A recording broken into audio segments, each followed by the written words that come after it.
location of your emergency? I've been calling a friend in room 222. I'm getting kind of scared here that she's had rides that have said that she's not there. They've been leaving notes under the door. I need to have a wellness check done for Patricia Hepworth. Patricia have any medical issues that you're aware of? Yes. Like any? Yes. Okay, what does she have? She has issues. She was seeing a cardiologist because she'd been having chest pain. Okay, and how long has it been since anyone's been able to make contact with her? 2 days.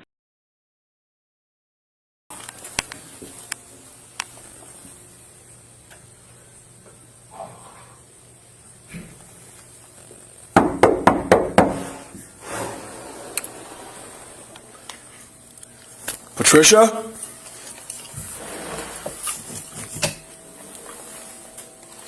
Patricia?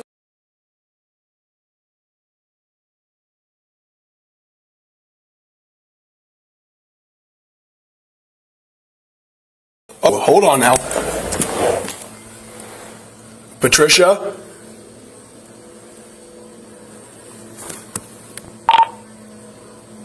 One ten. Why don't you start me another Unit 85? Patricia?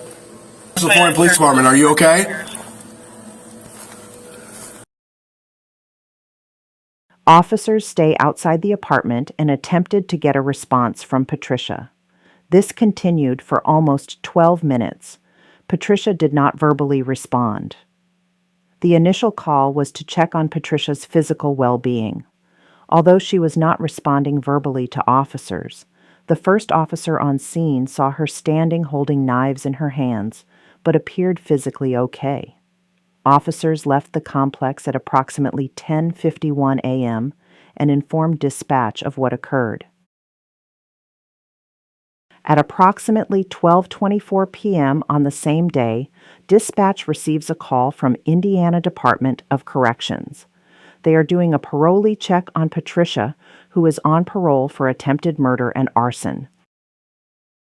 You're on with dispatch. Hi. Hi, can you repeat that address calling... just to verify that I have it correct? Yes, so actually the address is 3501 Harris Road.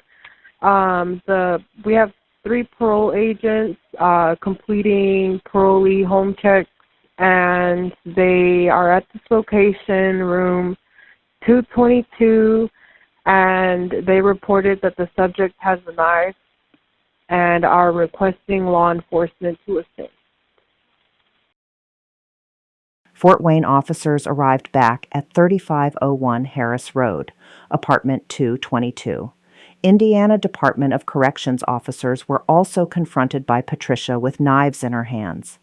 DOC officers also advised Patricia had an arrest warrant issued for a parole violation. When I just went in, I'm like, what's going on? So then she had her hands like this, and then all of a sudden she started bringing a knife up. Okay. And she's like, get out. Officers continued to try and make contact with the suspect through loud hailing, phone calls to the room, and talking through the door. None of these attempts were successful. At 12:57 p.m., Emergency Services Team, Crisis Response Team, and the Air Support Unit were paged out to the scene. EST, CRT, and ASU arrive and attempt to make contact with the suspect through loud hailing and calling the room. Patricia still did not respond. A drone is deployed into Patricia's room, which she knocks out of the air. However, the drone is still working and able to record some of the interior room. It appears Patricia is agitated with a knife in her hand.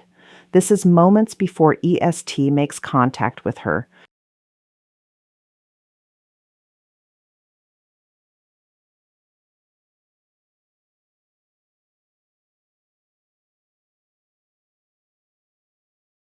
At 1:51 p.m., emergency service team deployed chemical irritant into the room in an effort to de-escalate the situation and encourage Patricia to comply and surrender.